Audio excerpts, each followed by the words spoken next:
Hello folks, this is Imaxination1980 here, and if you don't follow me on YouTube, I'm Deluxe O'Donnell 92 on Twitter, I'm Kylo, Animaspy, and other places, and I haven't done a YouTube video in a while, and this is actually kind of a first for me. This is a response video of sorts. A couple days back, a Disney Talk Hub-like channel called Network1901 posted this sort of video, and to my understanding, Network1901 is sort of a Disney talk station on YouTube, and I think they have a podcast as well. Correct me if I'm wrong. I'm sure I've gotten a lot of this wrong, but I've known one of their hosts named Josh, Modern Mouse Josh. I've known him for quite a while, and he recently put up this new video for Network1901, and he asks in the video if Walt Disney Animation Studios' current revival era is in the danger of ending now that seemingly former Chief Creative Officer John Lasseter has been outed for inappropriate behavior 2 months ago. He's also concerned about two back-to-back sequels on Walt Disney Animation Studios' slate, Ralph Breaks the Internet and the Untitled Frozen sequel. The former opens this coming Thanksgiving, the latter opens in Thanksgiving 2019 with no other Walt Disney Animation Studios feature in between. Nothing coming out between November 2018 and November 2019. There was supposed to be at one point, but not anymore. He asks, is Disney Animation entering a more sequel-heavy era?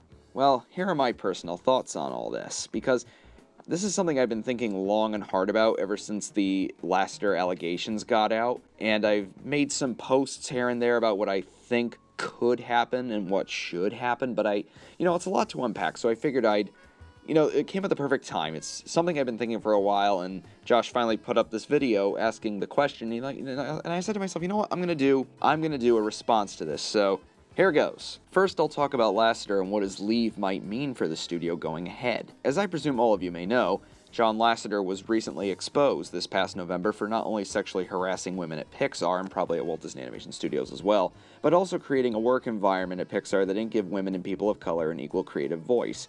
This is what former Toy Story 4 screenwriters Rashida Jones and Will McCormick said back in November, when it was reported that they left Toy Story 4 for different reasons. While the press said that John Lasseter began a 6-month leave of absence, some rumors insist that he is actually being fired from the Walt Disney Company as a whole, meaning he won't come back to Pixar, he won't come back to Walt Disney Animation Studios, he won't come back to Disney Toon, which is still a thing, and he won't come back to whatever position he had at Walt Disney Imagineering. One rumor states that the Walt Disney Company is actually awaiting for the Oscar season to end, so that any other news about Lasseter doesn't taint Coco's run. Because we all know that Coco is obviously going to win the Oscars, because it's the only film the Oscar voters watched. I mean, it's totally frickin' obvious at this point. And it is a great movie. I'm not trying to down the movie, but you know how the Oscars go, you know. The people, the anonymous ballots say that the voters don't even watch most of the movies, let alone the animated features. They only watch one, and it's the one that their kid dragged them to. It's like, oh, this is the one my kid took me to, so I'm going to vote for that one. So Coco, Boss Baby. In a way, it makes sense. In other ways, it does not. Disney is a corporation, after all, and Bob Iger, their CEO, knew very well about Lasseter's behavior for years. So it's very possible that Lasseter will return to Pixar, Disney Animation, Disney Toon, and all this coming summer. It sets a bad example and is harmful to the women whom he made uncomfortable, and it's also a slap in the face to everybody else that he undermined. But business, sadly, is business. If he does leave, however, well, I don't think Walt Disney Animation Studios is in any danger of losing its current mojo right now. I think it's important to consider that John Lasseter isn't the only reason why the studio's output has been good to great as of late. Prior to Bob Iger and Lasseter coming into the picture, Walt Disney feature animation was being run into the ground by a group of executives that had little care for animation as a medium. All they saw was a kiddie thing and were only interested in making what focus groups were telling them to make. Thus you got movies like Brother Bear, Home on the Range, and Chicken Little. This was when Michael Eisner was still CEO of the company, and this was during his final 4 years, where things really started getting bad. Eisner was ousted in the fall of 2005, and Bob Iger had noticed that Eisner was also alienating Pixar. Pixar was going to break from Disney after their then current contract was up, but Iger sought to repair the broken bridge and successfully got the Emeryville studio back into the Disney fold. With that, John Lasseter and Pixar president Ed Catmull were appointed leaders of the troubled Disney Animation Studio. What essentially happened was, that building was cleared of the virus. The executives who didn't give two damns about animation, the executives who were poisoning the studio and destroying their morale, poisoning the water hole, you could say, Lasseter basically made the studio a more filmmaker-driven studio than before, and all those executives were kicked out. As a result, their films got better. Box office, however, was a problem until a changed marketing department put better effort into making their pictures look desirable. Hence why Bolt and the Princess and the Frog underperformed, but since the release of Tangled, all their CG films have been hits. So Lasseter was simply steering the ship and keeping it that way, and keeping it the way it was in the post-Eisner era. So now the question is, who would be a great leader of a new Walt Disney Animation Studios? I asked this question back in November on my blog, Kyle's Animated World. I'm not sure if any of you know what it is. I mean, I'm sure a lot of you subscribers know what it is, but if you're ever interested in reading my thoughts on other parts of the American animation industry and then some, head over there. It's Kyle's Animated World at Blogspot, kylesanimatedworld.blogspot.com. Walt Disney Animation Studios will likely continue making quality films if they get a strong leader to take over. My immediate suggestion was Ron Clements and John Musker, the dynamic duo who have been at the studio since the 70s and have had a big part in both of their revivals, both the one in the mid to late 1980s and the current one. They're the directors of The Great Mouse Detective, The Little Mermaid, Aladdin, Hercules, Treasure Planet, The Princess and the Frog, and Moana. So, that's quite a resume they got there. And they have the experience. They have what it takes. I'd say they should be the ones. I'd rather have it go to them rather than directors like Byron Howard, Nathan Greeno, Steven Anderson, Jennifer Lee, and the like. I'd rather see them direct more films because the executive position could possibly rob them of time to oversee features. Then again, Travis Knight runs Laika and he directed their Kubo and the Two Strings, which is an excellent movie that you should see. Blind buy it. If you haven't seen any of Laika's films, what are you doing with your life?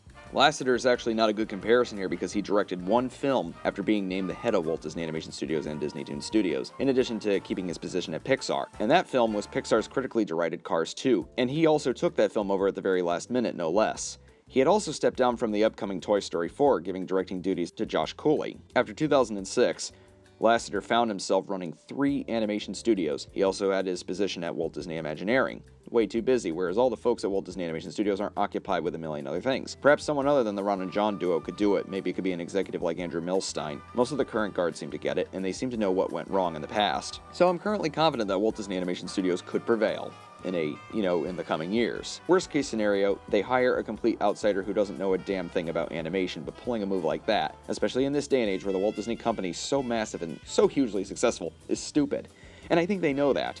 I don't think they'd want to piss away the current success they're having now. Since 2012, not a single new Disney animated feature has grossed less than $470 million at the worldwide box office. They're on a complete roll here, and I bet they wouldn't want to send that wagon off the path and into the ditch. Then again, in the mid-1990s, the executives did just that after the runaway successes of Beauty and the Beast, Aladdin, and The Lion King. My ultimate suggestion: get a leader who has years of experience like Lasseter and someone who actually gives a damn about animation.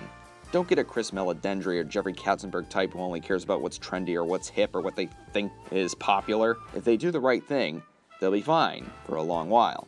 Now, as for sequels. Sequels in Disney animation are a very strange topic. Walt Disney Animation Studios, an enterprise that will turn 95 this coming autumn, wow, is the oldest major animation studio that's still functioning in this day and age. Pixar is a 32-year-old enterprise, or they're going to be. Who knows by the time this video goes up. Pixar was established February 3rd of 1986, I believe. Maybe it was the 4th. Sometimes I'm not good with dates, and sometimes I am. Don't kill me for that. And that's not counting their days as Lucasfilm's graphics group. Most animation studios have made sequels very early on in their respective runs. Walt Disney himself mostly swore off sequels. He had at one point considered making sequels to Snow White and Bambi, but wisely decided against making them. Walt wasn't really into repeating himself, and while he'd revisit familiar ground every once in a while, he'd do so with a new vision. Cinderella and Sleeping Beauty, for example, revisit the classic fairy tale. Both have female heroines, much like Snow White, and they have wicked villainesses, among other things. But all 3 films are remarkably different, so Cinderella and Sleeping Beauty don't feel like tired rehashes. This was more of a problem in the mid to late 90s, long after Walt Disney's passing. Some argue that some of the package features could be sequels, but I don't really see films like The Three Caballeros and Melody Time as such, more like further explorations of ideas tackled in previous films. Spiritual successors, if you will. For me, The Rescuers Down Under is the first true Disney animated sequel feature, a continuation with the main characters from the previous film. Fantasia 2000 is more or less Walt Disney's original plan for Fantasia somewhat realized, in that he wanted to reissue Fantasia and add new segments for each reissue, swap some out, put in some new ones. That all didn't happen because Fantasia flopped at the box office back when it was released, and it didn't turn a profit until after his death. Fantasia 2000 only keeps one segment from Fantasia in the finished product, when it was supposed to have more. The Rescuers Down Under underperformed at the box office, so Disney's plan was to make sequels on the cheap, send them to another studio that outsourced them, and then release them straight to video. From the mid-90s up into the late aughts, we got tons and tons of these direct-to-video sequels. Meanwhile, Disney Feature Animation continued to make new, standalone movies that didn't follow up any previous titles. Of course, the direct-to-video sequels were shut down after Iger and Lasseter came in, the last of which were already in production and were released from 2006 to 2008. And if any Disney animation sequel was going to be made, it was going to be made in-house. This is a very big change for a lot of folks who are accustomed to Walt Disney Feature Animation not making sequels to their classics. No longer will successful new features from the studio get direct-to-video follow-ups. They will now get theatrical sequels that are made within the walls of Walt Disney Animation Studios. That is, indeed, again, a big change, especially in a world where many other animation studios make sequels much more frequently. Disney Animation will finally join their leagues, and that doesn't necessarily have to be a bad thing, should the sequels happen when they are ready. For instance, Wreck-It Ralph director Rich Moore had expressed enthusiasm for a sequel as far back as late 2012, when the first movie came out. There was active development on it as far back as early 2014 per some interviews and such that were going around at the time. Moore ultimately had to briefly halt the Wreck-It Ralph sequel in order to jump aboard Zootopia and help director Byron Howard in getting that film fixed and finished on time. Then he resumed work on Wreck-It Ralph 2, which got delayed from spring 2018 to this coming Thanksgiving.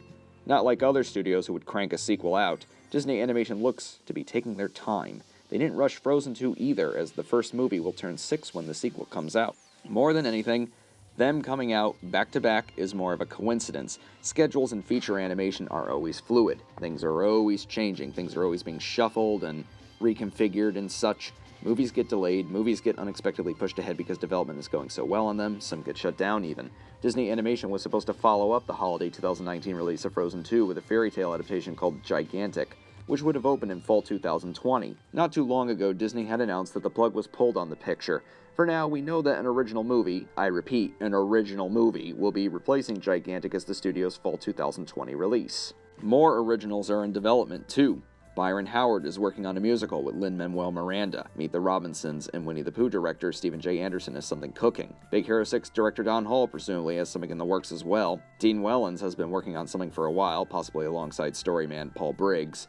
Many originals are in the works. We've heard little word on sequels to Big Hero 6 and Zootopia, though I think those will happen somewhere down the line. For now, Disney's probably satisfied with the success of Tangled and Big Hero 6's TV show adaptations, and I'm pretty sure Zootopia will probably get a TV show too. I think the world it takes place in lends itself to one, but that's just me. I don't see a sequel-heavy slate in the future per se, and to be fair, both Ralph Breaks the Internet and Frozen 2 were greenlit when Lasseter was there.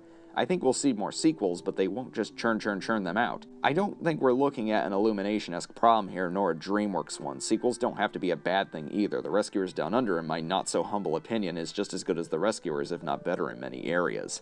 Pixar made great sequels out of Toy Story 2 and Toy Story 3. I thought Finding Dory was really good, and I found Monsters University and Cars 3 to be very solid features as well. Hell, even DreamWorks sequels were surprisingly good, like Kung Fu Panda 2 and How to Train Your Dragon 2. Sequels aren't an inherently bad thing to me. I don't think they spell the mark of creative exhaustion. In some cases, yeah, they do. Some are just cheap money grabs or unnecessary revivals. But sometimes creators do want to revisit characters and worlds they put on the screen. I know Josh is looking forward to Wreck-It Ralph's sequel, but some others out there on the internet have had their concerns about Walt Disney Animation Studios even considering sequels, as if it's going to be the end of the studio. I don't think so. We'll have to wait and see on both of these films too, to be honest. Josh also brought up the visual future of Walt Disney Animation Studios, bringing up Meander, which was the set of techniques and software that was used to make the short film Paperman, which was attached to Wreck-It Ralph in theaters. I agree with him. That should be the future visually for Walt Disney Animation Studios. Instead of going for that hyper-real CG that's been the dominant style since Toy Story, Walt Disney Animation Studios should indeed differentiate themselves and do something new with animation. My problem with a lot of modern CGI is that it tries way too hard to look like real life, even if many of the films are populated with characters that have cartoony character designs and such. Still, they look like real life. The textures, every blade of grass or strand of fur or whatever. Animated movies like The Book of Life, Captain Underpants, and the Peanuts movie excite me more because they don't follow this "it has to look so real" nonsense. They're animated films that aren't ashamed of being, well, animated. Disney animation shorts like Paperman, Feast, and Inner Workings have been, visually, a lot more interesting and satisfying than a number of their more recent features. Where's the innovation? Where's the trying new things magic that Disney Animation used to specialize in? Instead of Pixar-esque hyperreal visuals, we should be seeing things we haven't really seen before in animation. I mean, even Sony Animation is doing just this with their animated Spider-Man movie Into the Spider-Verse. Disney should have gotten there as far back as Big Hero 6. Enough already. Let's see mainstream, big-screen animated movies that are unabashedly animated again. If they have to stick to CGI for all future films, they might as well do something new or use CGI to preserve the beauty of traditional animation while marrying all that to the techniques of CGI and all the stuff that CGI allows. They can do it. They showed with Paperman that they could do it. And they also showed with Feast and Inner Workings, and Sony's going to show that with Spider-Man Into the Spider-Verse, and even with films that aren't trying to look hand-drawn. You know, movies like The Book of Life and Captain Underpants and the Peanuts movie, those are at least going for different styles. They're eschewing, you know, the Pixar look, you know, the look that all CG studios have been following to a T since the beginning. I'm not talking about things like Madagascar or Hotel Transylvania, because even in those movies, which have very cartoony animation, they're still so hyper-real, you know, the textures, you know, every detail. It's like, why can't we get computer animation that goes a more abstract route, or one that, you know, hews closer to the value that traditional animation has to offer? You know, it's frustrating to me. It's like the technology is, you know, they got the technology, you know, it's gotten to a point where they can do that sort of stuff. We're seeing it in short films, we're seeing it in features, even. Come on, Walt Disney Animation Studios. Like, after Frozen 2, I want to see that 2020 movie look like Paperman as a 90, 100-minute movie. Come on! But that's all another story for another day. But yeah, this was pretty much my response to Network1901's recent video. Thanks for watching. This is Imaxination1980, signing off.